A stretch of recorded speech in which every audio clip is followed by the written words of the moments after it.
matches to be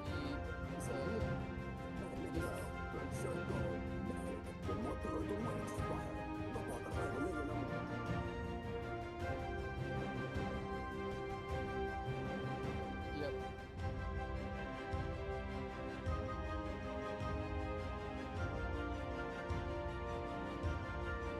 Ouais.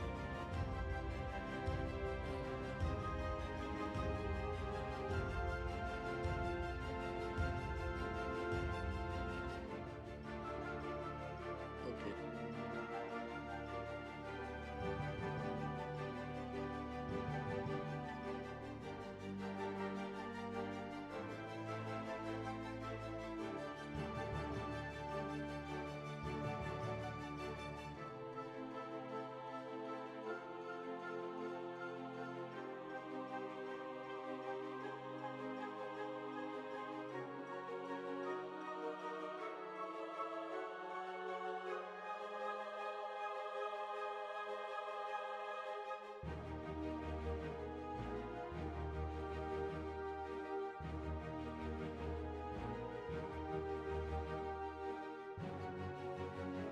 Ah non, attends.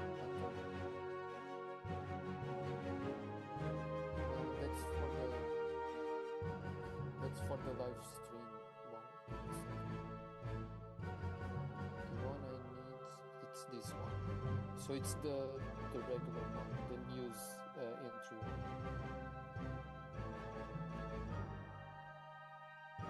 So this one, actually. This one. It's the regular one, news entry one.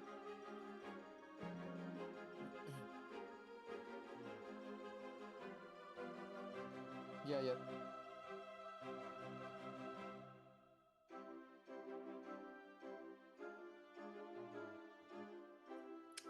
Gouloulou, I can hear you from the live. Yes. We are live. Well, Let's go. we're not video live, but we are all.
Let's go. Allô. Si, maintenant c'est bon.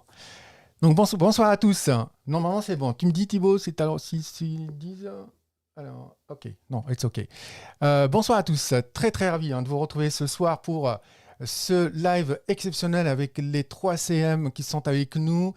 Voilà, il y aura Ferri, Marco et Frame qui nous font cet honneur de participer avec nous pour cette interview. Et je tiens à remercier avant de commencer Spartafail pour l'organisation de cette interview.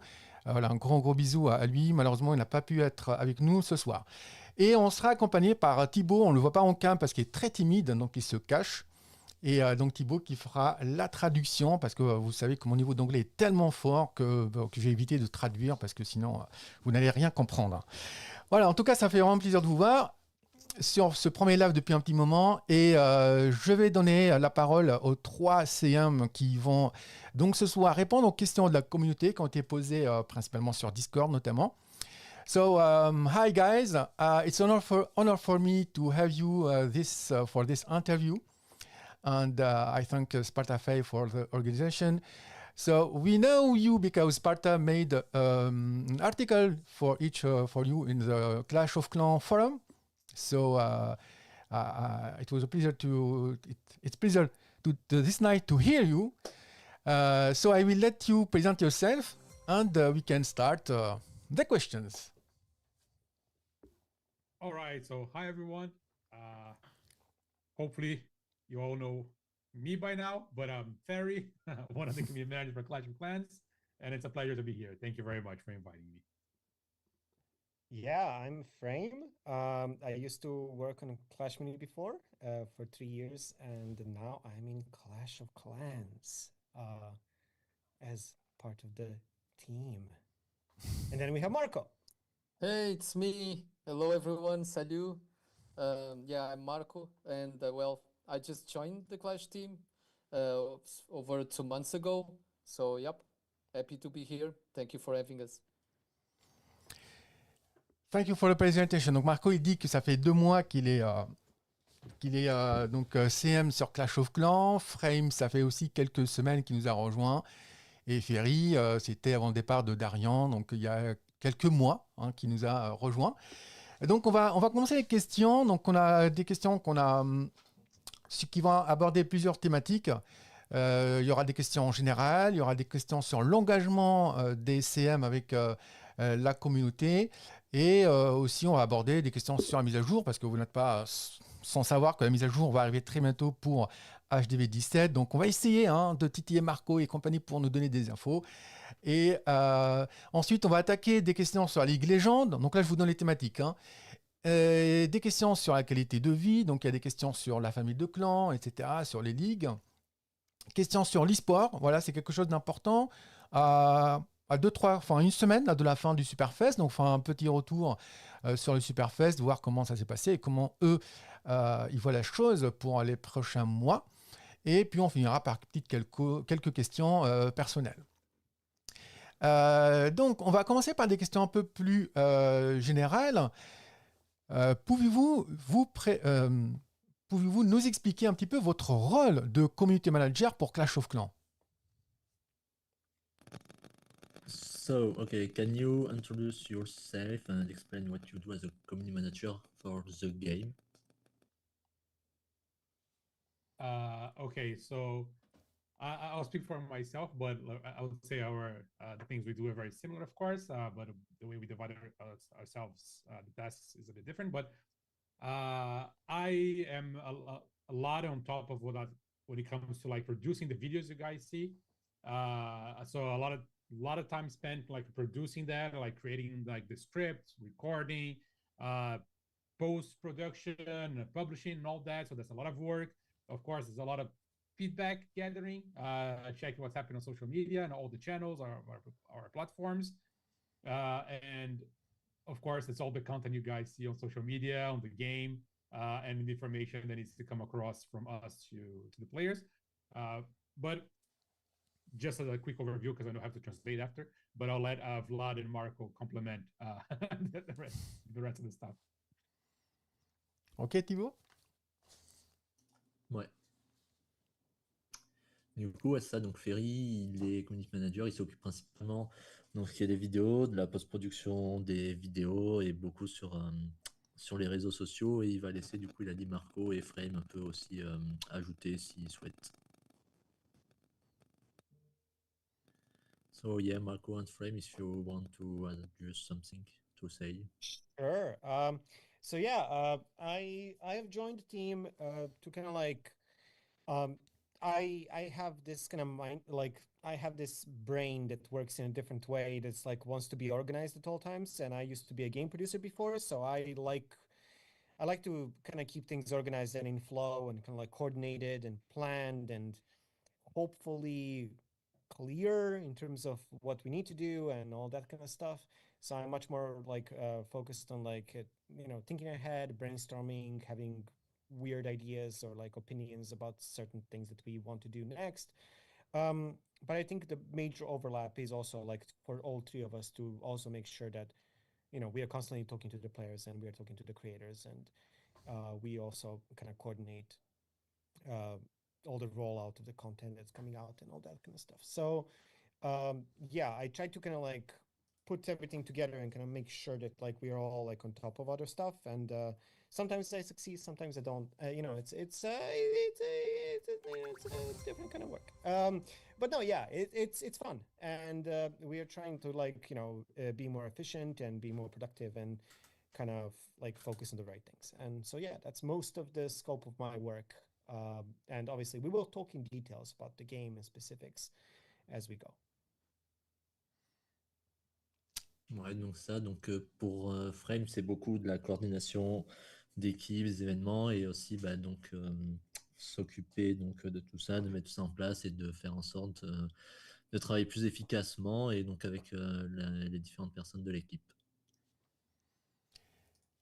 Très bien. Et qu'est-ce qui vous a motivé à travailler dans l'industrie du jeu vidéo et de façon spécifique sur Clash of Clans? So what motivated you to work in the video game industry and especially for Clash of Clans? Marco. I can take that one.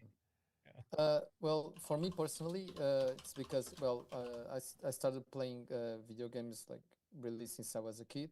I remember that one specific game that really got me like really hooked into gaming was Age of Empires. It's like, if you're not familiar with Age of Empires, it's like this old strategy game, which you also like. It has some like similar components where you actually also have to upgrade your buildings, choose your army compositions, and try to use, the best army compositions to your advantage to try and take out your enemy's village, right? And then as a kid, and then I kept growing up, and video games still were a part of my life. And back then, I think it was around 2015 was when I actually discovered Clash of Clans, and that old passion grew in me, and I really liked Clash of Clans and identified myself a lot with the game. So that's definitely what made me very motivated to work in the video gaming industry, and specifically Clash of Clans. Ouais, donc pour Marco, il aime beaucoup les jeux de stratégie et principalement Age of Empire, il y a très longtemps, qui est un très ancien jeu qui est similaire avec de l'armée, choix d'armée, une base, etc. Et vu que ça a pris beaucoup de place dans sa vie, les jeux vidéo, c'est ça qui l'a motivé donc à travailler dans l'industrie du jeu vidéo et particulièrement du coup avec Supercell et Clash of Clans pour la suite logique de Age of Empire. Très bien. Et ou plutôt, pouvez-vous nous décrire une journée type autant que CM pour Clash of Clans? Comment est votre journée type? So yeah, can you walk us through a typical day as a community manager for this game? One does not simply have a typical day in Clash of Clans.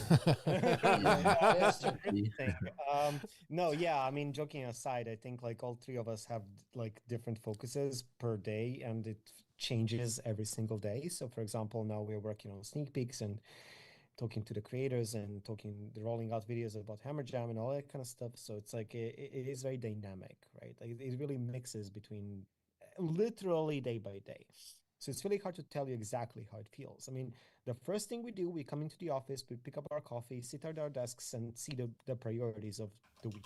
And we double check if we are doing those priorities in order. And that's the only way to kind of stay sane in a week, to make sure that like we remind ourselves what is the actual priority and what is the actual important stuff that needs to be done with that week. But yeah, I think Marco and Ferri can pinch in as well. Ouais, du coup, c'est ça. Donc, il nous dit il n'y a pas de journée type, c'est vraiment très dynamique à chaque fois. Mais quand ils arrivent, ils prennent le café. Et après, ils discutent et ils se mettent justement là actuellement avec le Hammer Jam. Ils discutent beaucoup de comment s'organiser, qu'est-ce qui va se passer dans la journée. Mais voilà, comme il nous dit, c'est beaucoup de dynamique et les journées types, elles existent très peu avec ce jeu. Très bien. Donc là, on va passer aux questions sur l'engagement avec les communautés. Alors, I agree with you, Frame, because you said you manage the interaction with the creator for the next sneak peek, and you have a big days. I can agree with this, because I see this every day. Donc, on va aller sur les questions sur l'engagement avec la communauté et comment gérez-vous les retours et les suggestions des joueurs sur Clash of Clans? So yeah, how do you handle the player feedback and the suggestion from the players of the game? So we have a pretty solid workflow. So player feedback is being monitored like every day on Discord, Reddit, YouTube comments, Twitter, and through our creators. And so we are very much constantly available on those channels.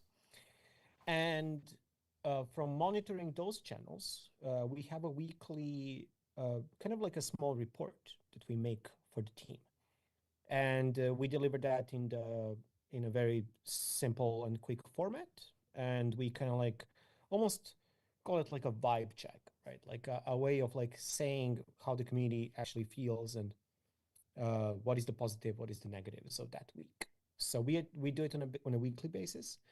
And then when there's a new update rolling out, we also monitor hour by hour because we need to make sure that there is no critical bugs, critical issues. So like at that time, we are even more active and we're trying to make sure that we react to any critical problems that surface at those moments. But we are very much online and we are trying to talk to all the communities at all times, especially dropping comments on Reddit, dropping lines to our Discord mods, and then replying to things on Twitter. But yeah, it is just like a balance of things. So we usually do that while we are in between tasks. Yeah. Donc, ouais, ils ont une routine entre guillemets donc bien définie donc au niveau des retours et des idées donc des joueurs qui reçoivent. Ils ont donc toutes les semaines un meeting, une petite réunion avec où ils discutent justement de tout ce qui s'est dit sur les réseaux sociaux, sur Twitter, sur Reddit, sur Discord et le retour aussi des créateurs de contenu. Et donc toutes les semaines, voilà, ils ont ça pour faire un report des infos qu'ils ont.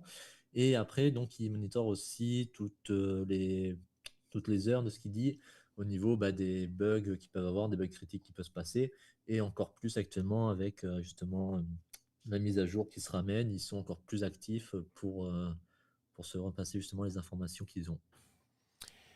Ok, et donc pouvez-vous nous donner un exemple de demande de la communauté qui a été discutée par l'équipe de développement et implantée dans le jeu, qui vous a vraiment un petit excité? Can you give us an example of a community request that was asked by the players and that was then added into the game, like a workflow for this?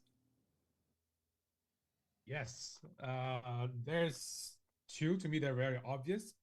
The first one, I think, is hard mode that can claim exclusively because players were asking for it. We had no plans of adding anything like that.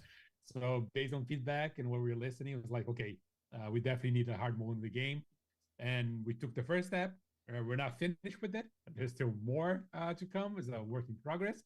But that's one of the examples. The progress bar after update the Town Hall 16 that was removed. And based on player feedback, we're like, okay, they really love this thing. So let's bring it back. So we brought it back in the next update. I think it was in February this year. And that came again based on players' feedback and requests. And there are other things as well. There's not actually feature requests, but listening to player feedback, like the Gold Pass issue that we had in September this year. Like we made the change. Players were very unhappy. They didn't like it. And they requested us to change that. And we did. So that's also thanks to player feedback. So it comes in different ways. And again, we always try to listen and try to apply the feedback. But we also have a roadmap, right? The game is working on something throughout the year. We have a plan for the year. So we also need to find the best way to like slot in this request and this feedback that we receive from the community. So it's not easy, but we do our best to always incorporate community feedback into our plans throughout the year. Donc là, il prend l'exemple du mode difficile, que c'est pas quelque chose du coup qu'ils avaient dans le projet d'ajouter sur le jeu, mais ils ont vu que c'était très demandé donc, par les joueurs. Donc voilà, ils se sont réunis, ils ont discuté de ça, et après voilà, ça a été ajouté. Puis ça a été ajusté avec encore une fois le retour des joueurs. Ils se sont posés, donc ils en ont discuté. Et c'est une feature voilà, qu'ils ont ajoutée justement à partir du retour des joueurs. Et ils essaient d'être très à l'écoute. Il y a quelque chose donc ils ajoutent. Ils se rendent compte que finalement, c'est dans l'idée actuelle d'être ajouté, c'est pas forcément donc la meilleure des choses. Ils ont vu qu'il y avait un retour positif ainsi que négatif des joueurs. Et en faisant voilà, la part des choses, en faisant le pour et le contre, ils regardent aussi les stats. Et après, voilà, c'est des choses qu'ils ajoutent qu'ils discutent avec les autres équipes et qui revient après avec le retour des joueurs. Très bien, c'est vrai que l'écoute de la commu, on la voit de plus en plus forte, et notamment avec les interviews qu'ils font Inside the Builder. Je ne sais pas si tu peux leur traduire ça, petit bout, pour qu'ils... Tu peux juste redire? Oui, juste en fait qu'il y a une interaction qui est de plus en plus forte, puisqu'ils font notamment la série Inside Builder. Tu sais, la série de Ouais. questions-réponses. Yep. Yes, so Guru said you are doing a new web series on YouTube with Inside Builder House. So this add also a new layer of feedback from the players. Et comment maintenez-vous une connexion avec la commu en dehors des mises à jour du jeu? Donc dans des périodes qui vont être un petit peu des périodes creuses, hein, parce que tout à l'heure, Ferri a dit qu'ils ont un plan sur l'année, de ce que j'ai compris, sur une année, et comment dans les périodes Oui, c'est ça, creuses... ils ont leur roadmap. Donc, Ouais. So yeah, how do you maintain a connection with the community when it's not update time and you are between two updates? Yeah, I mean, we try our best to obviously, as you mentioned, make series, inside Builder Scott and these kind of videos that are in between that kind of like are reflecting on the work that has been done. We also try to make content that simply is fun. Like, it's not about always delivering constant inflow of just useful information, but also just having fun on social media from time to time. Ferri is a master of memes, and he very much from time to time just entertains a thought of making a fun meme and get people to kind of break out of the grind and kind of like sit back and relax a little bit. And I like that a lot. And also, like, to be honest, I think in between game updates, we have already a lot of planning to do. So we try to always think about, when we shoot like a clash on, for example, or shoot like a fun piece of content on camera, like we try to integrate some fun elements to it. And so in between, we kind of try to see what the community sentiment is and how people like certain things. And we try to also implement that kind of like, things that the players like into the videos that, they will react to even more positively. So I think it's like a constant loop of like producing content and talking to the players. And we also want to do more Discord state channels in the future and having like more communication. I think to me, I'm the most passionate about communicating with our players as much as possible. And we want to maintain that, because if we keep players in the loop, then there is not many questions as to why we're doing certain things or when we're doing certain things. Donc là, ce qu'il nous dit, c'est que même entre des mises à jour, ils ont quand même une communication constante. Hein, ils récupèrent quand même toujours le retour des joueurs. Ils ont tous un peu leur rôle, donc en tant que community manager, chacun de son côté. Donc Ferri, qui est beaucoup actif, à poster des mimes, etc., des blagues là-dessus. Et pareil au niveau des vidéos, voilà, donc ils font là-dessus. Ils essaient toujours de penser en amont pour ce qui va arriver pour le futur, entre chaque mise à jour encore. Très bien. Comment gérez-vous les commentaires négatifs ou les critiques des joueurs, donc quand par exemple sur le pass hors, sur la cavalière parce qu'elle était trop cheatée, etc., etc. So yeah, how do you handle the negative comments from the players? Yes. To me, this is pretty straightforward. It's just separate from your personal feelings, professional and personal. And also, we always need to keep in mind that these comments, this criticism and everything comes from a good place because they care about the game. If they didn't, they wouldn't care about giving the feedback and sharing what they're thinking. So I think the most important thing is that just separate the two. It's not personal. They're just upset, frustrated. It's something, it's a game they love. They'll be playing for a long time and everything. So that's the main thing, and that's where we focus. Okay, if they're just upset and they're saying this many things or this toxic, it's because it's really, really bad. There's really a problem. They really care and everything like that. Of course, sometimes it goes beyond the acceptable level.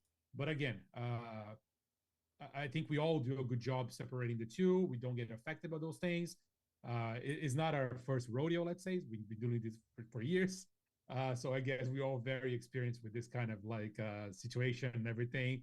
So yeah, I don't see it as a problem, at least myself. I don't know if Frame or Marco has different opinion on this, but yeah, that's how I see it.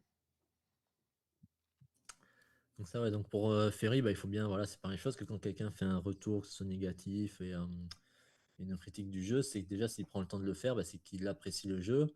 Et donc il faut regarder d'où ça vient et il faut bien séparer que c'est pas quelque chose de personnel, que c'est vraiment un joueur qui a fait ce retour parce que il aime ce jeu et qui du coup il prend le temps de faire un retour sur le jeu de certains aspects que pour lui il trouve trop dur ou trop simple. Très bien. Et quel défi rencontrez-vous en tant que CM dans un environnement de jeu qui est assez dynamique? So yeah, Clash of Clans is very dynamic. And can you say if you have any challenge as a community manager for this game? Yeah, I can answer that one. I would say trying to keep up with new and creative ideas, right? To showcase new game content in a way that's cool and that's fresh, right? Because nowadays, like you said, like there's a lot of content being rolled out and throughout different social media platforms. There's so many different types of content and a lot of different, live games. And I think that finding a way to do, finding a creative way to do different and unique game content or unique content to showcase, cool stuff that's coming to the game to players, it requires some time to do it, right? Because we want to grab players' attention in between many and thousands different type of contents that they see throughout the day, and we want them not to miss out on the new cool stuff that's coming into the game, and sometimes coming up with fun ways to do it, different ways to do it. It can be a challenge, but as well exciting, because it requires this creativity, but also it challenges you to do it differently, and then you are happy when players are actually seeing it and give you feedback about these new game update contents. Donc le retour qu'il nous fait, c'est que il faut toujours trouver, se renouveler, trouver quelque chose d'unique et qui va être bien utilisé, quelque chose qui soit marrant à jouer sur le jeu, et c'est là-dessus donc qu'ils appuient. Ok. Dernière question de cette première partie, c'est: est-ce qu'ils ont des retours concernant la saison d'octobre où ils ont testé les 3 groupes pour les défis de passe or? Puisque pour ceux qui ne le savent pas, donc cette partie, ce n'est pas la peine de la traduire, Thibaut, mais pour les viewers, au mois d'octobre, il y a eu 3 groupes de joueurs. Donc en termes de défis, il n'y avait pas les mêmes défis pour certains joueurs, pas le même nombre de points, et les autres avaient un passe or classique, en tout cas les défis classiques. Et donc là, je demande un retour de la part de Supercell concernant ce test grandeur nature. So yeah, do you have any feedback about the Gold Pass in October, where we have 3 groups of testings for the challenge? Yes, we're still analyzing the results. We ran the test. It's very recent. And again, the idea is we want to make easier to reach the rewards in the past. So that's why we had different groups, and both of them have small changes, right? One of them had more tasks, more quests to do, and the other one required less points for you to progress. So now we are in the phase of analyzing these results and see what we do next. So it is a bit too early to say what's going to happen next. We need a bit more time. Donc là, ce qu'il nous dit, c'est que c'est très récent et qu'il leur faudra un peu plus de temps voilà, pour comprendre les données et que leur objectif, c'est de mettre ça, de rendre le pass plus simple et plus amusant à faire pour les joueurs, pour chaque joueur. Très bien. Donc là, on va passer à la deuxième catégorie, juste pour répondre à nos viewers. Merci à tous d'être là. On aura plusieurs questions. Donc, il y a des thématiques, donc il y aura des questions sur la mise à jour, etc. Donc, ne soyez pas pressés. Donc, concernant la mise à jour, donc la nouvelle mise à jour, quelle est la mise à jour récente dont ils sont le plus fiers?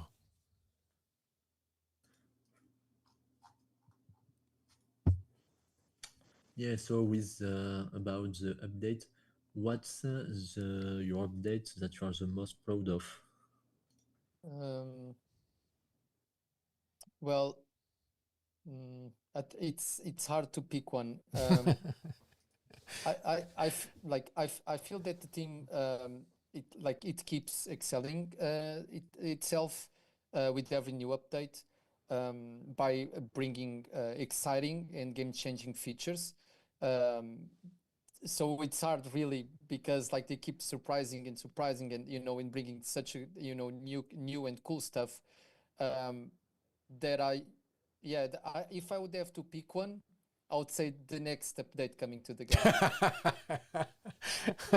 It is a good answer. I accept. Yeah. I accept. And, okay, thank you. and for example, regarding the Tunnel 16 update, I would say that what I like the most in terms of a feature is the supercharges, for sure, because I am a Tunnel 16 player, and having new stuff to upgrade, feels amazing. And I really love the blue lighting animation of the supercharges coming out of the tunnel and going through all of the supercharged buildings. It's just simply cool. So yeah, I would say, yeah, that's it. Bon, il nous dit que c'est compliqué de choisir une feature qu'il est vraiment le plus fier, mais que s'il doit en choisir une, c'est la prochaine. Mais sinon, ce serait voilà, l'HDV 16 avec les super charges parce qu'il adore l'animation et que il est joueur HDV 16 aussi. Ouais, la prochaine, ce sera HDV 17 et bon, ça sera pour très bientôt, sûrement.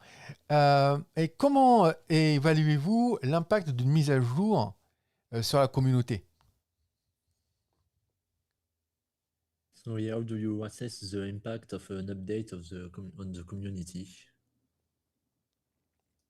I would say there are two main ways. One is qualitative, the other is quantitative. So we have to look at the sentiment. That's one of them for sure. And that's pretty much whether players like it or not. And that's pretty straightforward. Not always straightforward. It can be very mixed, of course. But we do have ways to measure that. So we're always looking at that data, that information.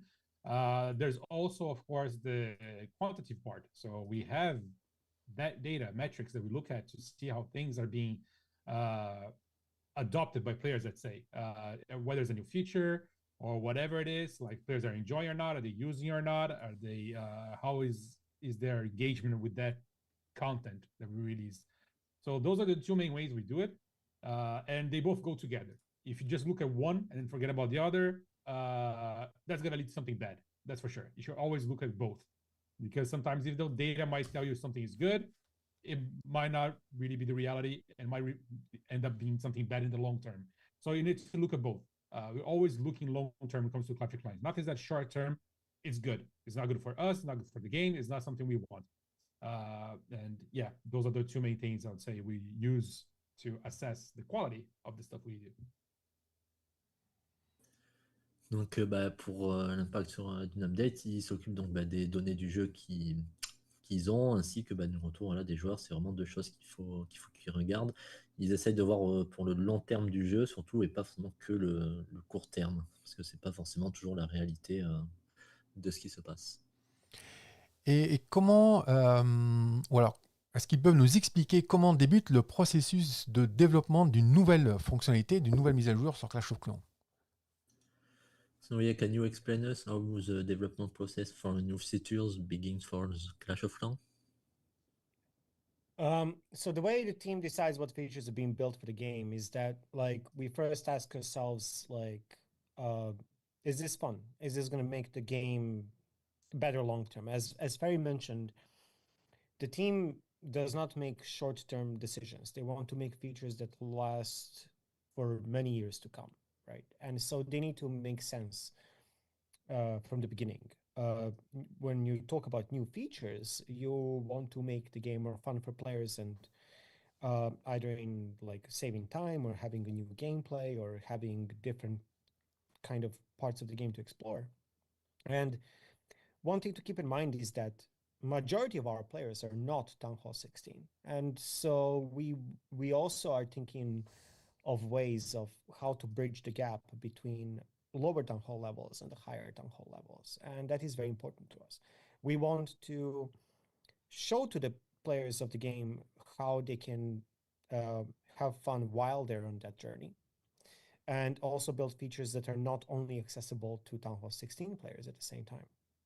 And then like having fun in each update, where when we write patch notes, for example, we also prioritize features that are available for majority of the players, and because that is impacting the majority of the players as well.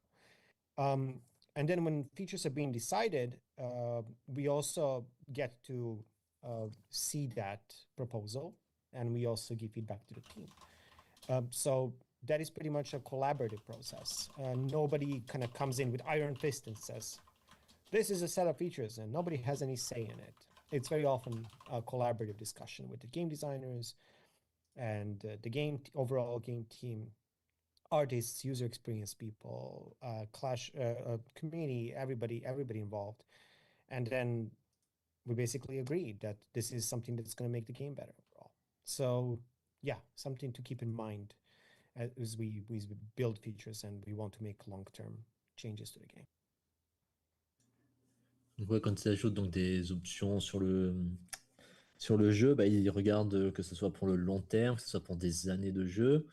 Et quand ils regardent donc avec leur roadmap sur les features donc, qui sont en attente, qui devraient arriver prochainement, que ça soit aussi pour le plus de joueurs possible et pas forcément que pour toujours les derniers. Ils essaient de trouver un juste milieu pour que les derniers hôtels de ville soient satisfaits aussi des features qui s'ajoutent, qu'ils puissent continuer à jouer même en étant max. Et pour les anciens, enfin pour les joueurs qui ne sont pas FDV16, qui puissent justement avoir aussi des ajouts qui peuvent jouer jusqu'à arriver à la fin, à chaque fois, au dernier HTP. Effectivement, il a dit que les HDV16 ne sont pas majoritaires, on le sait, hein, les majoritaires sont HDV12. Et dans le pourcentage, je crois qu'il est aux alentours de 30%, si ma mémoire est bonne. Donc, ce sont les joueurs les plus importants en termes de fraction, en termes de pourcentage. Et comment, du coup, l'équipe de développement priorise-t-elle les demandes et les suggestions des joueurs? Parce qu'ils disent, voilà, on a vu tout à l'heure qu'ils sont à l'écoute de la communauté sur Reddit, sur YouTube. Et donc, il y a plein d'informations qui arrivent. Et comment prioriser telle ou telle information? Qu'est-ce qui va définir le choix? So how do you prioritize the suggestion and the player requests? Well, as I mentioned, we have a discussion as a team, and we know what, you know, we generally can see the patterns of the comments and the feedback that the players are giving us. So we know what the pain points are of the game over the longer period of time. So we don't really focus on like short-term feedback, but we also like, as you know, if you're planning for the whole next year, you need to take a look at the feedback over the course of, you know, previous few years almost, and kind of try to improve the game on that level. So making changes that have been requested by the players, and Marco is very much kind of, he's been working on the game for quite some time, and he also knows the feedback from the hardcore players, from the esports players, from all of those parts of the game, and then We also take a look at like the feedback that we've been reporting over the period of many years and collecting that as well. And then that goes into kind of comparison as to like what is the most requested thing from the players, and then how fast can we do it? And then if we can't do it fast, then that's going to be kind of like easy to do and super like, you know, low hanging fruit. And then if there's like a massive feature that we want to develop, that's going to obviously take some more time. And that's how we kind of like deprioritize that because it's going to be much more much more time consuming. But that doesn't mean that we're not going to do it. It's simply going to take more time. It's going to take many, many months or maybe even years. So yeah, but again, it's comparison versus like what players want versus what team thinks is going to be fun. And then it's like a perfect balance of those things. But we always take player feedback into consideration. Donc là, ce qu'il dit, ça revient sur ce qu'ils avancent, c'est beaucoup le retour des joueurs pour ça. Et ils essayent, après, voilà, une fois qu'ils ont le retour des joueurs, ils voient si c'est quelque chose qui est beaucoup demandé, moins demandé. Et aussi, si la quantité de travail que ça va demander à fournir par les développeurs, ça va prendre beaucoup de temps à faire. C'est vraiment ces deux points qu'ils regardent pour juger justement, pour prioriser les requêtes des joueurs. Très bien. Et pouvez-vous nous donner un aperçu de nouvelles fonctionnalités aux mises à jour qui vont arriver bientôt ou qu'on vous envisagez de mettre dans le futur? We have a big question. Can you give us an overview of the new features or updates that you consider for the future or no? I hope yes. I guess we can just mention some of the stuff that we already mentioned, but maybe not everyone is aware that we're working on a new social feature, another big one for next year. And by social feature, you can like think about like social features we have in the game right now. For example, clan games, clan wars, things like that. Those are social features. So we're thinking about another big one for next year because it's been a while. We're also mentioned cosmetics, different cosmetics, right? So we talked about have emotes in the game. We're not just talking about emotes in the clan chat.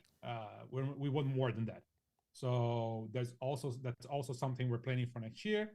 How it's gonna look like, it's still a mystery, but it is something that's coming.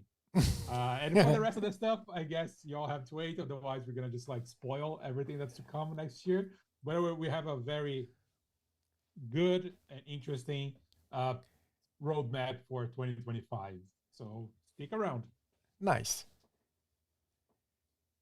Donc ouais, ils ont visiblement prévu donc pour l'année prochaine des modifications au niveau social, donc les guerres, les jeux de clans qu'il a dit, tout ce qui touche possiblement voilà, à ces alentours-là. Et aussi, donc il a dit voilà, au niveau des cosmétiques, ils veulent ajouter un peu plus au niveau cosmétique sur le jeu, des émotes, mais pas simplement sur le chat de clan. Et ça, voilà, il faudra attendre un petit peu donc, pour avoir des infos là-dessus. Et a priori, il prévoit une roadmap 2025 qui va être assez conséquente, bien costaud. Voilà. Alors, comment voyez-vous les technologies émergentes comme l'intelligence artificielle ou la VR? Est-ce que ça peut affecter le futur de Clash of Clans? So yeah, do you think the artificial intelligence and virtual reality is impacting Clash of Clans for the future? Well, these technologies are, I think, still a little bit too of a like growing segment. I think especially AI. Like AI is useful in only certain scenarios right now. At least on my day-to-day, I see it as a relatively useful tool, but I don't fully trust it. I don't fully rely on it. I always have to double check what the output is. It sometimes makes mistakes, and it is very there's ways to go in order to use the tool reliably. Especially and then we have like the art tools like image generators and that kind of stuff, and those are even further off from being useful by the artists or anybody like that. I think Clash of Clans is a game that relies very heavily on people drawing cool things and creating concept art of new cool troop, creating that into 2D and then into 3D and then playtesting and giving feedback. And this whole human loop is very, very far away from being replaced. For VR, I worked on VR games before. I was a game producer on a few VR games, and I think VR is a mature technology. I think the problem is just the level of adoption. I think humans are not used to wearing goggles on their face for many, many hours per day. And until we see majority of the humans starting to buy goggles to wear it on their face versus using a computer or a phone, I don't think that is going to really impact the game development that much. So we need to see some major changes in the industry until that happens. Donc, ce qu'il dit pour lui, c'est que c'est des outils qui sont plutôt récents dans ce domaine-là, que l'IA est quand même très utile donc, pour le boulot de tous les jours de ce qu'il fait à son personnel, mais qu'il ne voit pas ça encore remplacer les artistes qu'ils ont actuellement sur le jeu, parce que pour eux, tout ce qui est sur l'art, les modèles donc, qui dessinent, ce qui passe en 2D puis en 3D, ça doit être dessiné par des artistes pour eux, chez eux et pas par des ordinateurs. Très bien. Et Donc... pour, pardon. Vas-y, et je pour t'en la prie. VR, donc voilà, il dit qu'il a travaillé dans des jeux en VR et que pour Clash of Clans, c'est pas forcément encore tout de suite que ces choses-là vont impacter le jeu au futur. Très bien. Donc là, on va passer à l'HDV 17. Et donc voilà, ça n'a échappé à personne que l'HDV 17 va arriver très bientôt. Il y a eu quelques teases, quelques infos lâchées par nos CM. Et donc là, on va essayer d'avoir des infos un peu supplémentaires. Donc la première question est, le nouvel HDV 17 sera-t-il un bâtiment défensif? Et si oui, peut-on avoir un indice?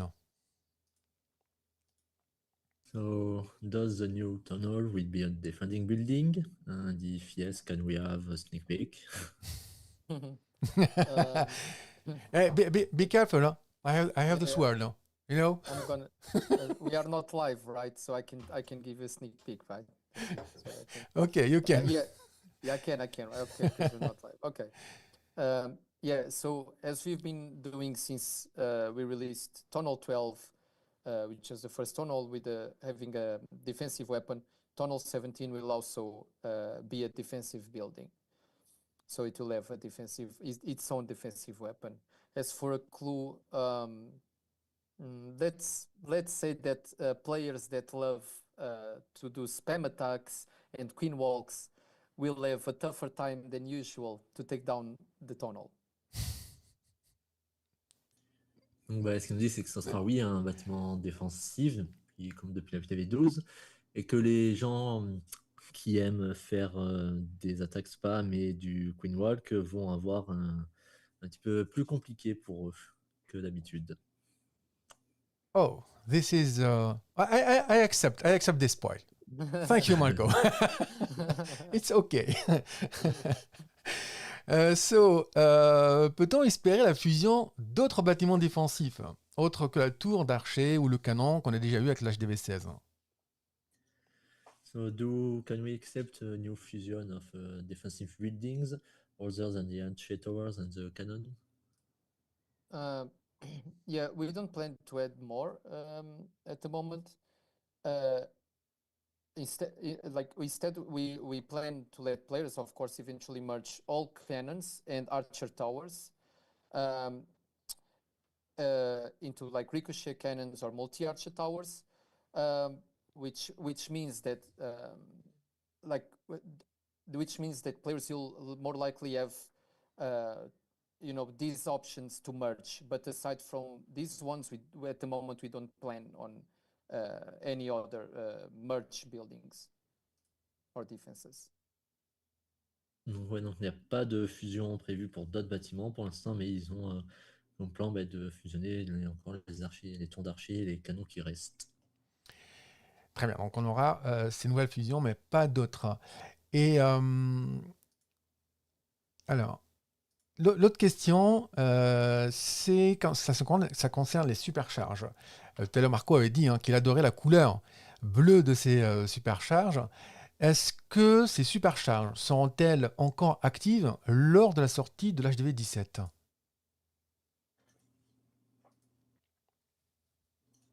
So yeah, can you give us some information about the supercharge? Will they be still active when the new terminal is released?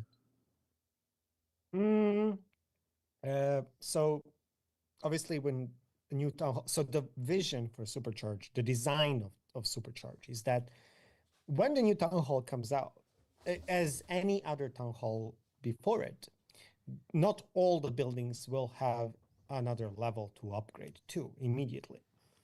So those that don't have the next level to upgrade to are going to remain supercharged until the new level comes. Those that get the new level will lose their supercharge, and you will be able to upgrade them until you are able to supercharge them again. So that is technically how it's going to work. So will they be still active? Depends on which building. Look out for the patch notes, because you will find out. And creators are going to tell you exactly which those buildings are. So, yeah. Me, I can tell him, but not now. Huh? Not now. Don't worry, Yes. not now. in few days, in few weeks. Donc ouais, ça ce qu'il nous dit. Donc pour ajouter de la précision, c'est que quand ils sortent des HDV, il n'y a pas forcément toutes les défenses qui ont des mises à jour, enfin des upgrades dès le premier jour. Et donc à ce moment-là, les bâtiments qui n'ont pas de nouveaux upgrades dès la sortie, ils vont rester superchargés. Et ceux qui vont avoir des upgrades vont perdre les supercharges. Et ça, il nous dit, on le verra dans les patch notes et les sneak peeks qui vont arriver. C'est quand même une information assez intéressante. Donc, il y a certains bâtiments qui potentiellement ne prendront pas un level supplémentaire et qui vont garder leur supercharge. Alors, il y a une question qui est vraiment très intéressante parce qu'on a vu, au début, on avait des mises à jour qui étaient presque chaque 2 ans. Après, on est passé à 18 mois. Et depuis 3 ans, on est passé sur un cycle de 12 mois pour l'arrivée d'un nouveau niveau d'HDV depuis l'HDV 14. Si ma mémoire est bonne, parce que le 15, le 16 et bientôt le 17. Donc, le cycle de 12 mois pour l'arrivée d'un nouveau niveau d'HDV est assez court d'après certains joueurs, puisque ça ne permet pas aux joueurs maxés tardivement, ceux qui jouent principalement free-to-play, de profiter pleinement des capacités de l'HDV. Stratégie d'attaque ou même les défenses, en tout cas de s'amuser vraiment avec cet HDV. Quel est votre avis par rapport à ce point que je trouve vraiment très intéressant? So yeah, an interesting question. We have a new terminal every 12 months approx. And with this, some players say it's kind of short. And what's your opinion on this? To have the player enjoy the full terminal capacity with the attack strategies, the defenses, and have fun with this? That's a tricky one because there's always someone getting to house 17, 16. So by that logic, we're always going to get someone who's going to be late to the upgrade, no matter when the upgrade is in the year. So that's why our goal is to decrease the gap between town hall levels, so everyone can reach the content faster. But the cycle in which we release town halls, which is now approximately 12 months, we're going to remain the same. It's going to remain the same. We don't have no plans on changing so far, because again, our main goal is to reduce the gap, make progression faster, so everyone can reach the maximum town hall faster as well, and everyone can enjoy the content faster, instead of just changing the cycle, because that creates another problem. So that's not the best solution here.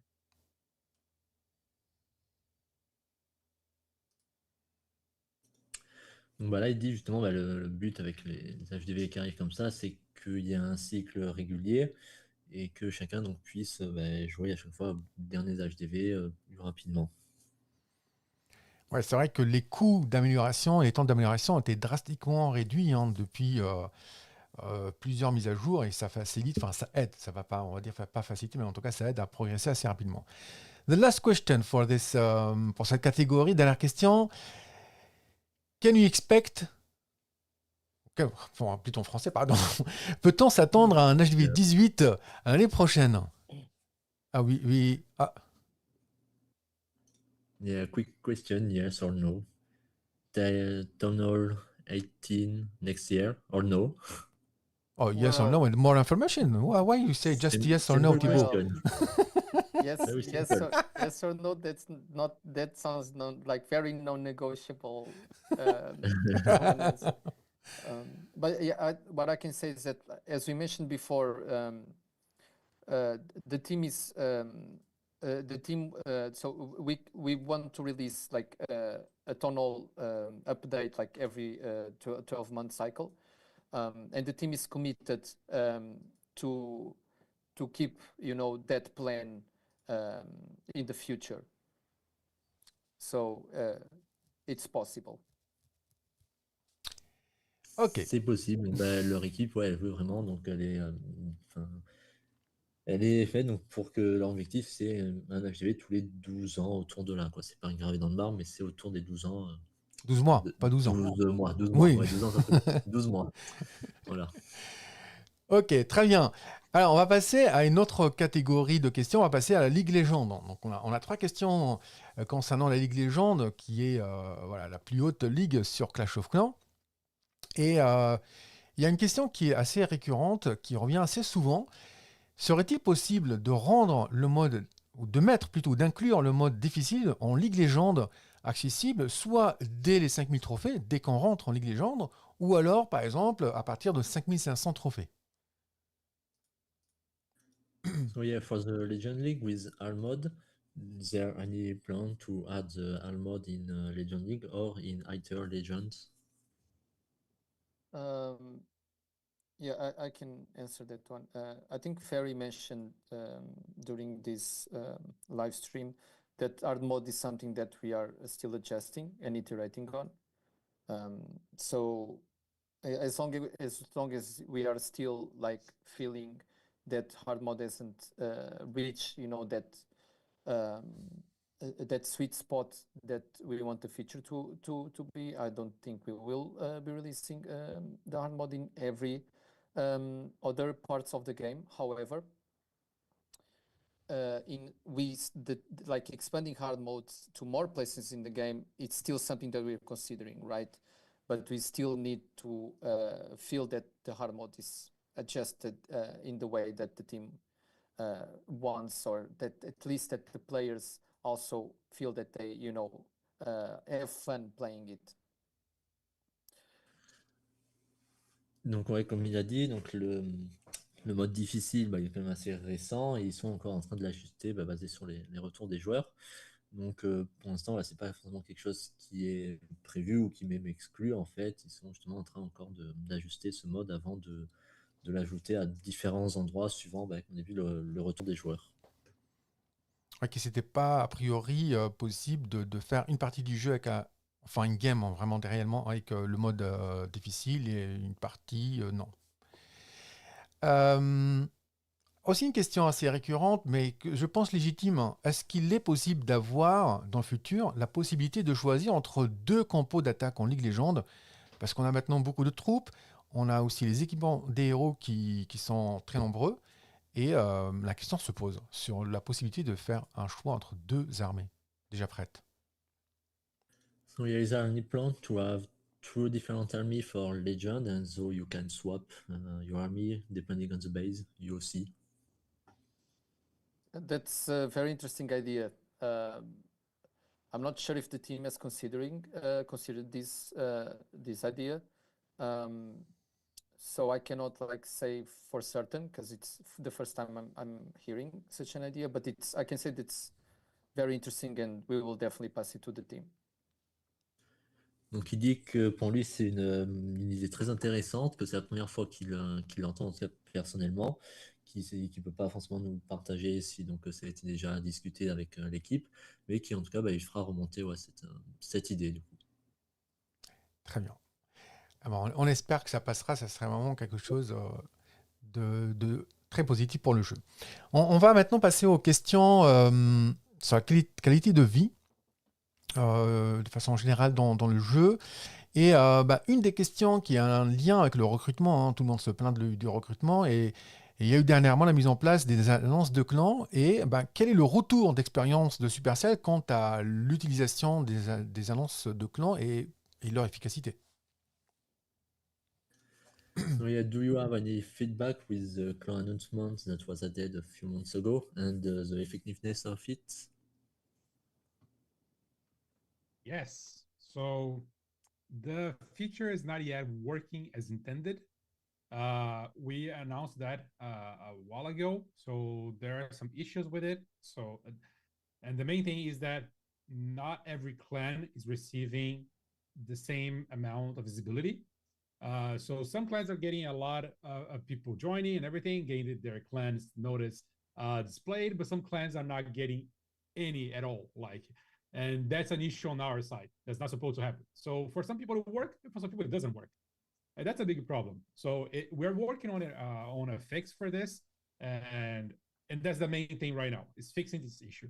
Once we have that done and all the clans are in a good state, the clan notice or clan announcements, then we can think about the next step here. Because again, the feature is still a work in progress. We still keep developing, keep it making it better and bigger. But first, we need to fix the current problems before thinking about taking the next step. So one thing at a time, and that's where we stand right now. Donc ça, donc une chose après l'autre. Donc ce qui pour l'instant, c'est que l'ajout donc qu'ils ont fait n'a pas forcément fonctionné comme attendu. Ils ont certains clans qui reçoivent beaucoup de joueurs, certains clans qui reçoivent pas beaucoup de joueurs, voire pas du tout.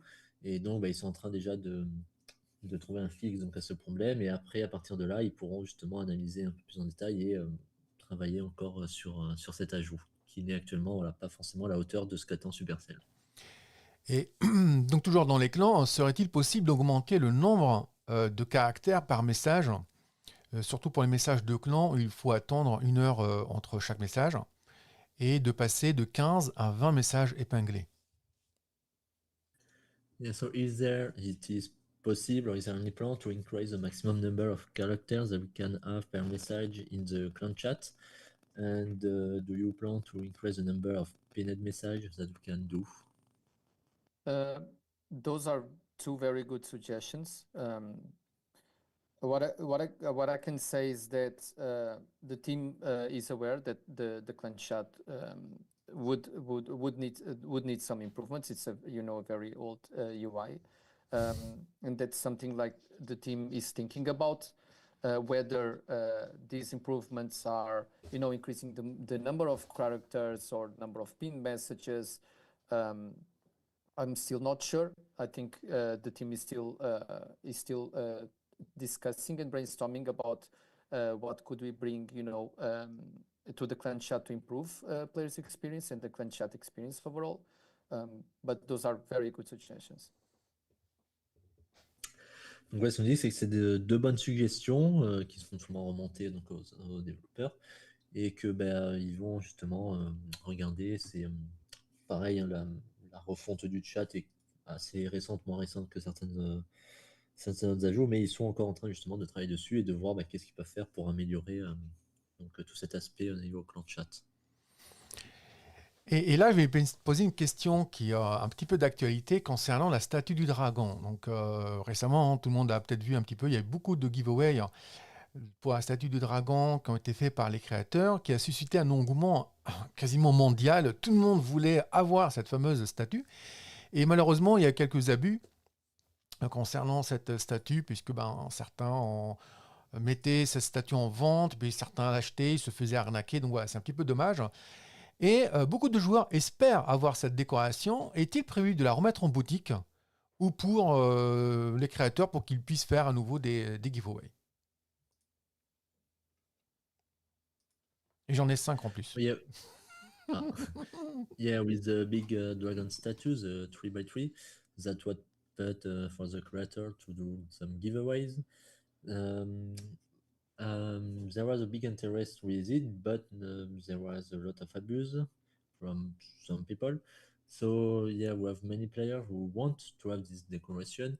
Do you have any plan to put it in the shop or maybe for Supercell for new giveaway? Yes, our plan is to actually make it even more interesting, better for creators to offer very exciting and nice things to their communities.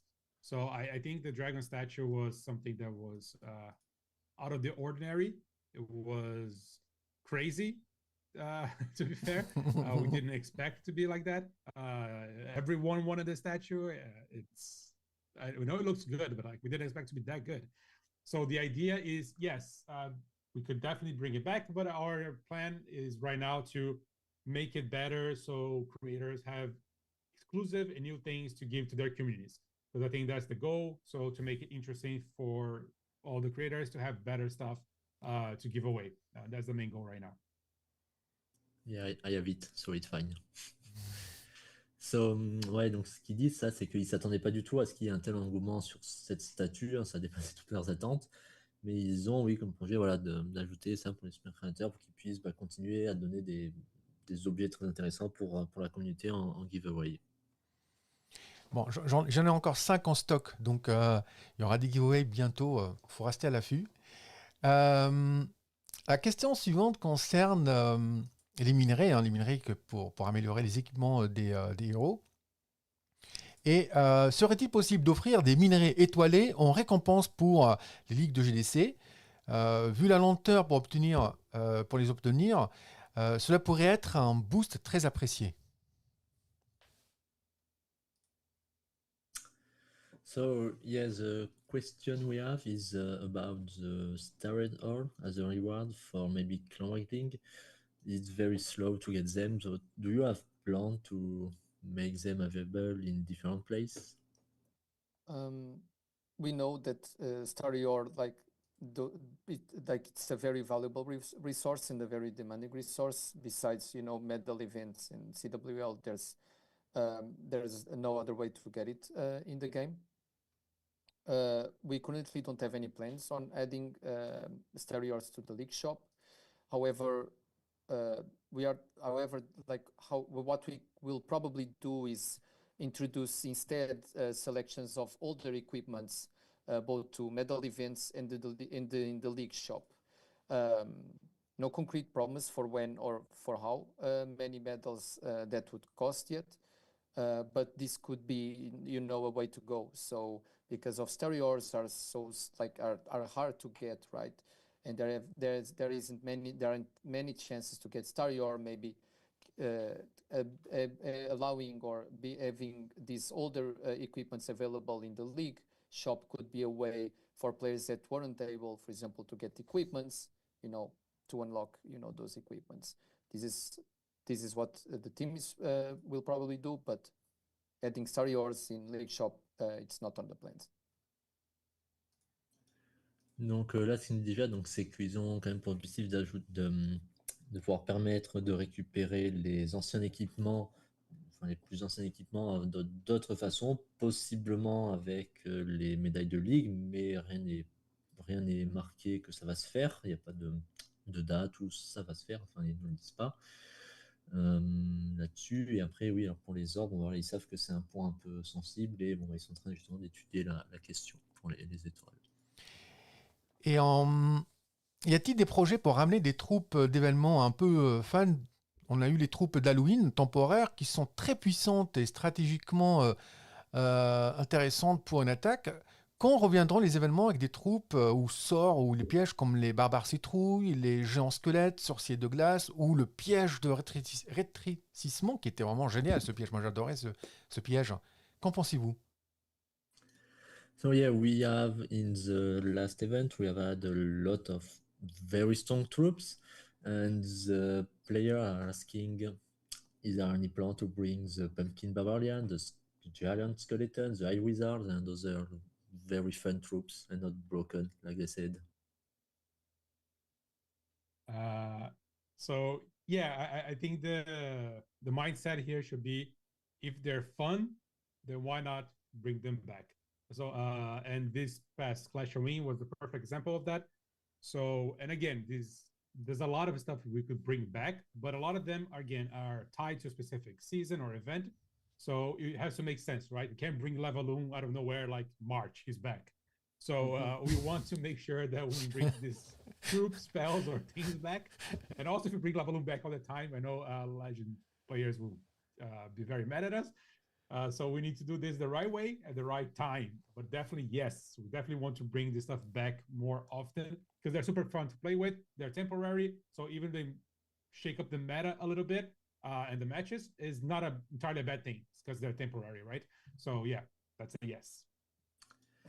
Donc oui, pour eux, bah, oui, ils veulent comme ajouter voilà, ces anciennes troupes, hein, ils ont prévu de les faire revenir.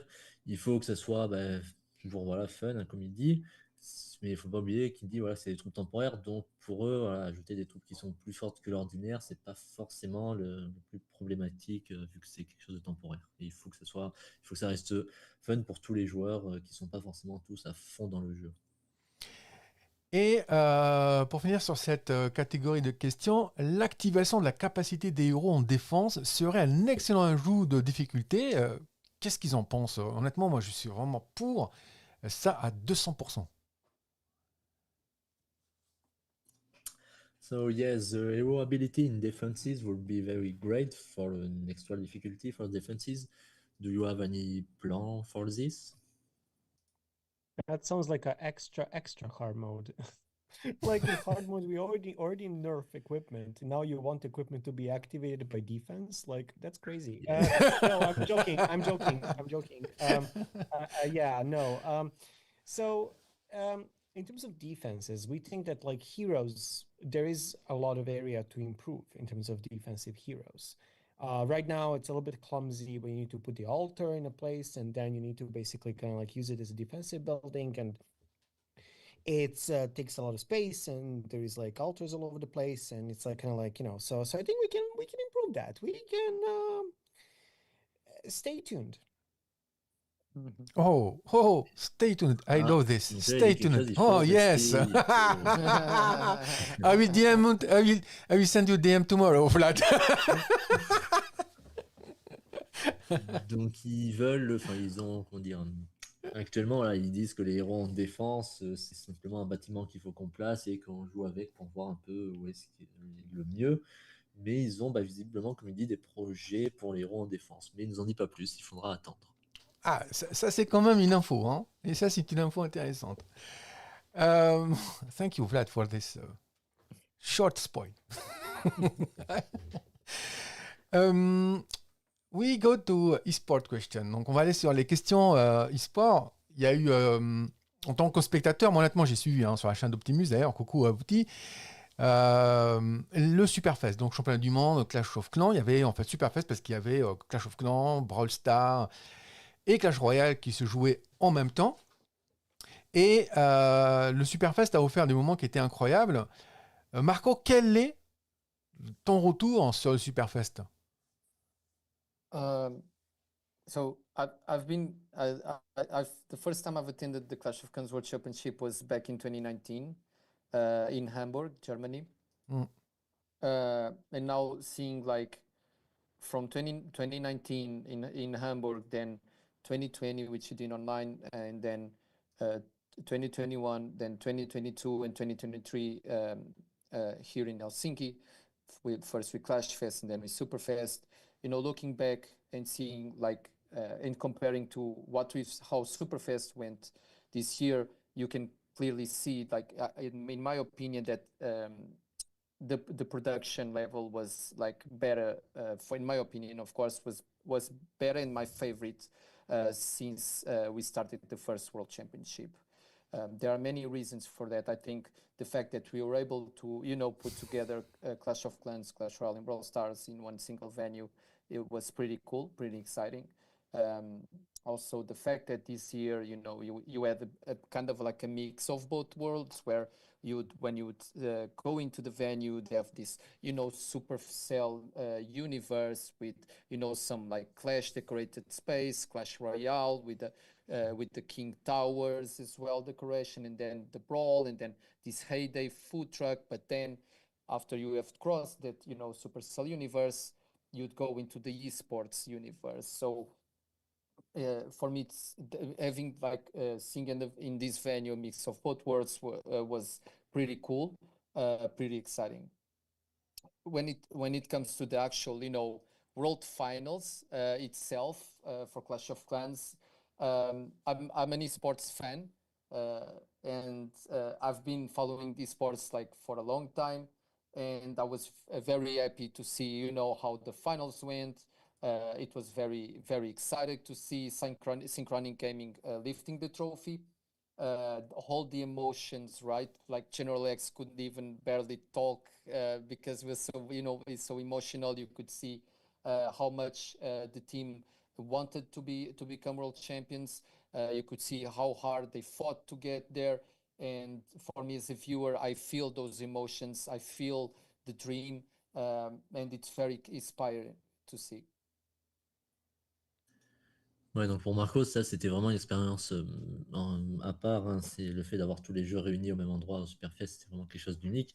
Il avait été, donc si je dis pas de bêtises, donc à une une championship en Allemagne, si c'est ça. Et là, voilà, celle-ci était vraiment à part comparée à celle qu'il avait vue avant.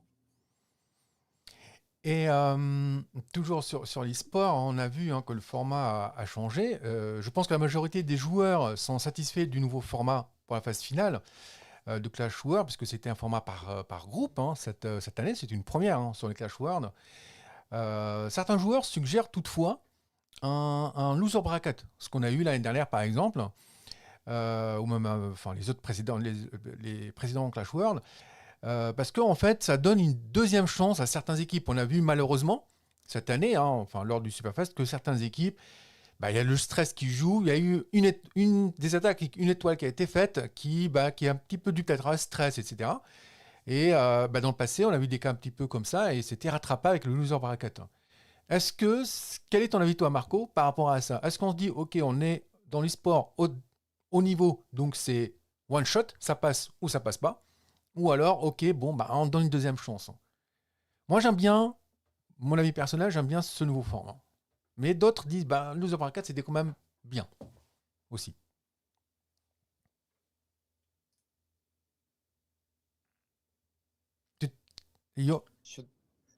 Should I go? I mean, yes, say, you- so you- I can. Okay. It's okay for you, Marco? Yeah, okay. it's okay.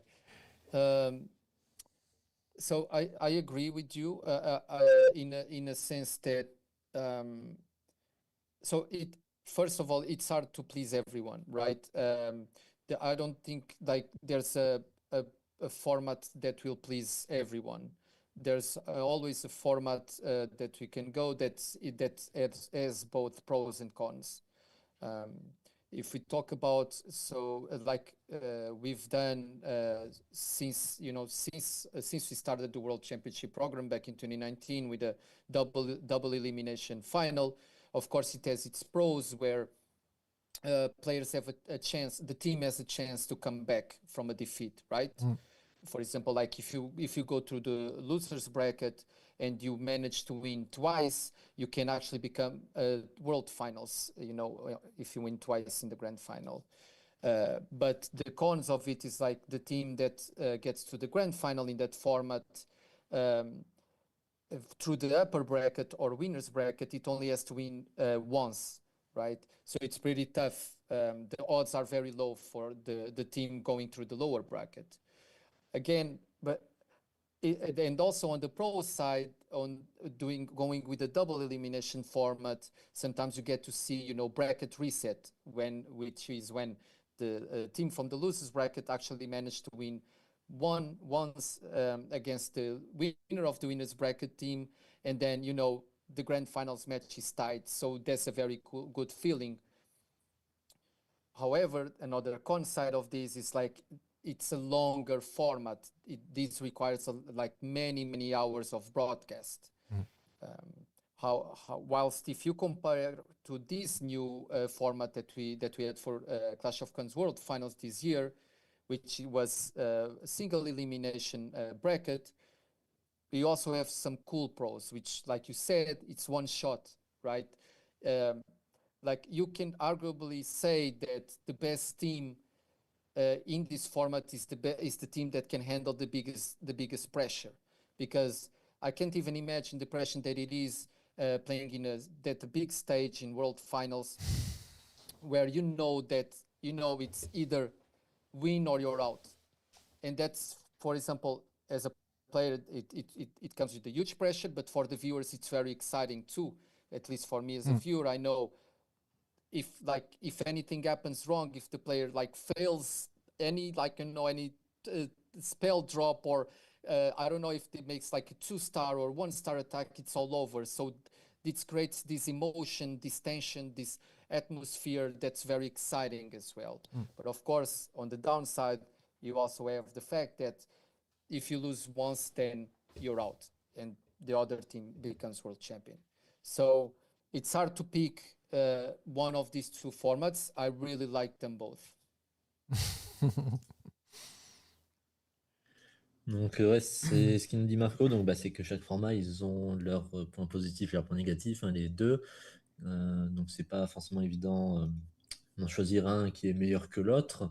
Il aime bien aussi quand même le nouveau format là, qui est mis en place, parce qu'il est plus prenant, il est plus rapide, et du coup une moindre erreur peut coûter très cher à l'équipe. L'ancien format donc est beaucoup plus long, et une équipe qui perdrait pourrait remonter, mais voilà, pour lui c'est pas le même engouement quand il se passe comme ça sur le long format. Le court format, pour lui, il préfère une petite préférence sur le petit court format, parce que justement c'est plus spectaculaire. Dès qu'il y a une petite erreur, une troupe mal placée, un sort mal placé, ça peut tout changer sur la game, et on l'a vu à ces Worlds. Ouais, exactement. Et c'est vrai que ce qu'il a dit aussi, le fait que ça donne de l'excitation aux viewers aussi, parce que les viewers se disent, OK, il n'y a qu'une seule chance en fait, ça passe ou ça casse. Et c'est vrai qu'on l'a vu, cette excitation sur le chat des lives. Voilà, moi je l'ai vu sur le live d'Opti lors des matchs, et c'est vrai qu'il y a cette excitation. Il faut que ça passe, et attention, il faut 10 secondes de moins pour gagner au time. Voilà, ça donne, je suis d'accord avec Marco sur ce point, une excitation supplémentaire, même pour le viewer, même si on n'est pas présent. Ce que je disais dans nos échanges, c'est que j'étais pas présent, mais en fait, c'était intense, c'était très intense. Et puis un petit coucou à Kingsman de l'équipe AMG et à Crow aussi qui sont avec nous sur le live. On va passer à la dernière catégorie et on va vous laisser tranquille. Question personnelle. Et classique qu'on pose généralement aux différents CM. Quel est ton personnage, ou quel est votre personnage favori, ou personnage ou bâtiment préféré, favori dans Clash of Clans, et pourquoi? So yeah, what's your favorite character or buildings in the game, and can you explain us why it's that? I'll go first. E-drags, because they're misunderstood. This is for Sparta fail. This is for Sparta fail. Yeah. And we see the pros using them during the World Finals, so there's actually a pro strategy. Okay? So let's keep that in mind next time when we criticize our beloved E-drag players. For me, it's anything builder related. So I'm a low-key builder-based fan. So Battle Machine is the troop to go with. I mean, man, Builder made the whole machine, okay? The only troop that makes its own thing, okay? And goes inside and then has a hammer that has lightning and chain lightning and can destroy half of the base. It's the most OP troop ever. I don't know why he just doesn't take a boat and goes to the main village, but let's not talk about that. Marco. Yeah, I mean, I really like the goblin. I like the fact that he's very sneaky, and he always chasing the gold. He knows what he wants, right? He doesn't care, for stars or percentage. And I really like just the image itself, right? I really like the fact that this green that has pointy ears and is fast. And of course, and I really like using him for farming attacks. Then if I would say like a character for, war attacks, or that's a character that's more serious, let's put it this way, I'll definitely go with Dog Rider. Yeah. For me, you know, I like the barbarian, as you know, as you see, as you can see. Yeah. It's my favorite troop.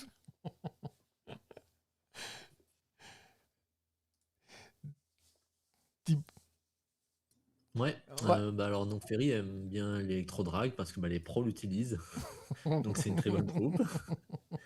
Euh, Frame, donc c'est la machine de combat de la MDO. Il comprend pas pourquoi elle n'arrive pas sur le village principal. Un jour peut-être, on sait pas. On sait pas. Et donc Marco, alors le gobelin, ou sinon bah, une troupe plus sérieuse comme il dit, donc c'est le chevaucheur de cochon. Quand même, Et le gobelin est très sérieux quand même. parce que c'est rapide et c'est joli. Une autre question d'ordre un peu personnel aussi, c'est comment trouvez-vous l'équilibre entre votre travail et votre temps de jeu personnel? So yeah, how do you find the balance between your work and your personal playtime?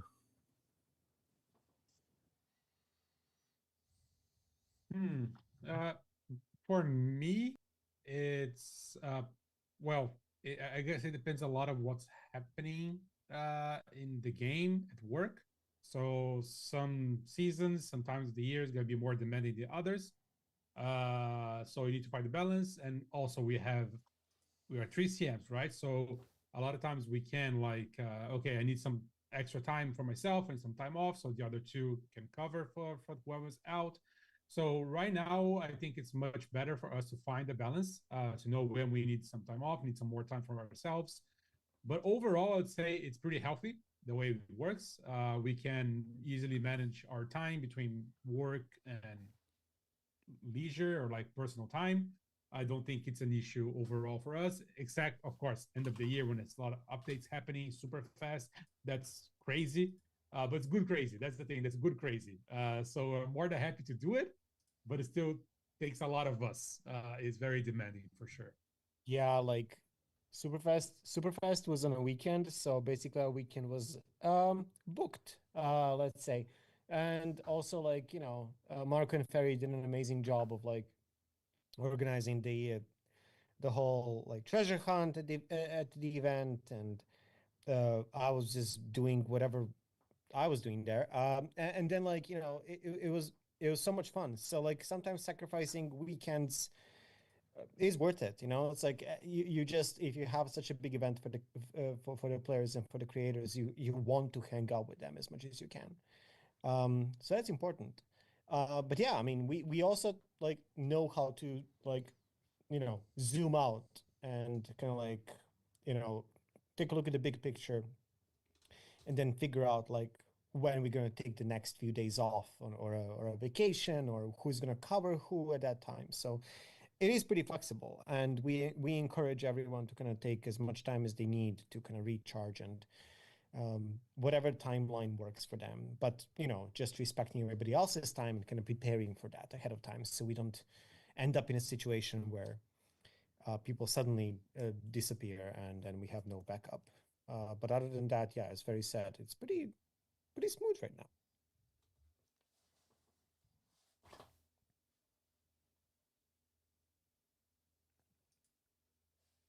Yeah, I've not much to add to what Ferry and Vlad said. If I would add something, I would say that, for example, on the other times where we don't have like big updates or super fast happening, I think one thing that we know and understand is like we know how to optimize our time. So this implies that you also have an healthy routine that that helps you recharge when you are out of work. For me personally, whether it's like playing football on Fridays, going, I don't know, into board game nights with friends, doing these also activities outside of work hours, it's also very, very helpful to balance, between my work and my personal life, which then allows me to disconnect and, and getting back to the next day to the office fully recharged. Ouais, ça, donc ils ont la chance d'être 3 community managers, donc ils peuvent quand même bien se répartir le temps, et si l'un a besoin de plus de temps que l'autre pour une période donnée, ils peuvent se le permettre. Ils sont quand même assez flexibles là-dessus, et ils arrivent justement à faire bien diviser donc les deux, le personnel et le travail. Il y a des journées, des temps qui sont forcément beaucoup plus chargés, hein, comme il a dit, là, avec les mises à jour, plus donc les championnats qui sont arrivés en même temps, avec le Superfest, etc., qui sont arrivés aussi le week-end. Mais voilà, le fait d'être 3 donc, aide énormément là-dessus, à avoir aussi une routine concernant donc, leur boulot et leur vie privée. I have a question for you, Marco and Ferri. Is Vlad still moving always, all of the day, like this night? He's moving since the beginning of the live stream. Alors là, je demande, est-ce que Vlad, Frame, bouge tout le temps? Parce que là, il ne s'est pas arrêté de bouger. Is it the same in the office? Vlad is very energetic. Yeah. He's unstoppable. He's always moving. Yes, I see. J'adore ce mec. I envy his energy levels. If I could, I would just, drain a bit of his energy and give it to myself, and then we would both walk together. Excellent. J'adore le personnage. Franchement, il est génial. Thank you very much for your for this interview. It's too late at Helsinki, so we will go offline in a few minutes. Once again, thank you very much, and I hope we can do this in few next month, maybe, if we are okay. And I will let you say some words in English or maybe in French to the French community. Oh, okay. I'll go first in English. I'm sorry. No problem. But I'll try something in French as well. But from my side, just thank you very much for the invite. It's always lovely to talk to creators, to the community. So please keep inviting us for live streams, for podcasts, for anything. So again, thank you very much. You're welcome. And the thing I wanted to say, I'll try to say, it'll probably sound really, really bad. So I apologize in advance. Okay. But okay, we're going to say le chien un poussé bleu. Oh, yes. I killed that. I'm sorry, I butchered that. But Yes, good. I tried. It was perfect. Lâchez un pouce bleu. Lâchez un pouce bleu. Yeah, nice Frame. Nice. And Marco? Je vais essayer de dire en français. Donc, merci beaucoup pour l'invitation. Ça fait un plaisir de parler avec vous. Et je voudrais de retourner un jour. Donc, quand vous voulez, et je retournerai. Ça sera avec plaisir. Ouais. Merci. Voilà, merci beaucoup aux 3 community managers. Merci beaucoup Thibaut pour la traduction. Et je te laisse aussi dire un petit mot quand même. And thank you so much, Thibaut, for translating. You did an amazing job, dude. Yes. Yeah, we need more live, and so we can improve on English and French. So yes, let's keep doing this. Voilà, merci Thibaut, merci Spartafail pour l'organisation de cette interview avec les 3 CM. Voilà, un gros bisou à lui. Voilà, les cœurs pour Sparta. Et merci à vous, la communauté, d'avoir été présent avec nous ce soir pour cette reprise de live sur ma chaîne. Et j'espère vous retrouver très bientôt. Très bientôt, ça sera les sneak peeks HDV 17 qui vont arriver. Voilà, quand on ne sait pas, nous n'avons pas l'information, mais voilà, donc on sait que voilà, ça va pas tarder. On sait que le marteau a été retrouvé. Que le manager va probablement arriver, donc voilà, ça veut tout dire. Donc n'hésitez pas à vous abonner à ma chaîne YouTube pour ne pas rater les sneak peeks comme d'habitude. Gros bisous à vous, les viewers, et à très bientôt. Thank you very much. Bye bye. Bye. Bye bye. Bye bye. Bye.